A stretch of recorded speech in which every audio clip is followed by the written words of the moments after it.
Cunto borotiin sare iyo fiberka oo ku xidhan hurdo dheer, hurdo wanaagsan, daraasado la helay.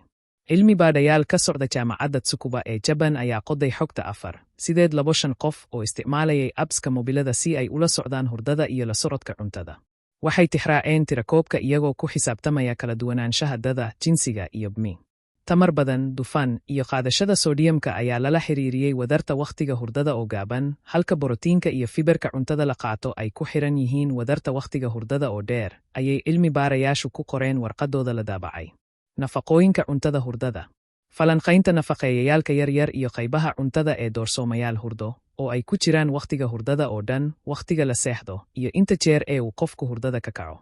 Intaa waxaa dheer, dadka leh saamiga ugu badan ee fiberka ee cuntadooda sidoo kale waxay u janjeersadeen inay si dhaqso ah u seexdaan oo ay u kacaan marar badan marka ay seexdaan. Xiriir la mid ah oo ka dhexeeya fiber iyo tayada hurdada ayaa lagu sheegay daraasado hore.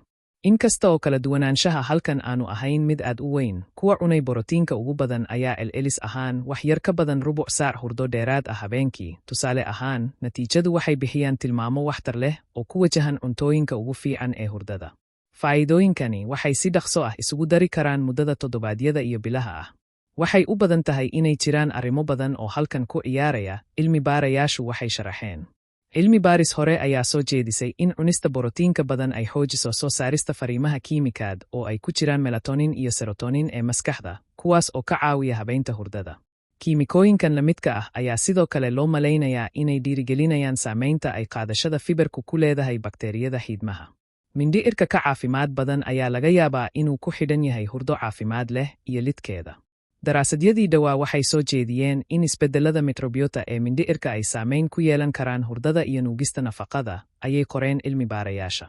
Waxaa muhiim ah in la ogaado in daraasaddu ay adeegsatay oo kaliya xogta sheegida mana muujinayso sabab toos ah iyo saamayn. Waxaa jira doorsoomayaal badan oo aan xisaab lahayn taas, oo ay ku jiraan wakhtiga cuntada iyo jadwalka jimicsiga ka qaybgalayaasha.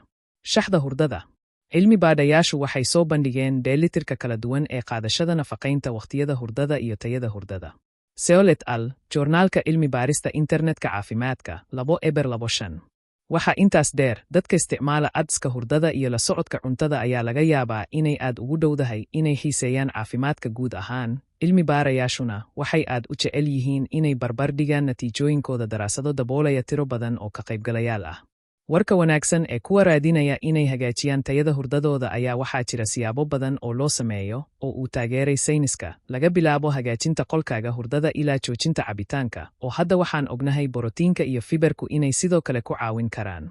Cunto qaadashada iyo hurdada ayaa la og yahay inay leeyihiin xiriir laba jiho ah, ayay qoreen cilmi baarayaashu.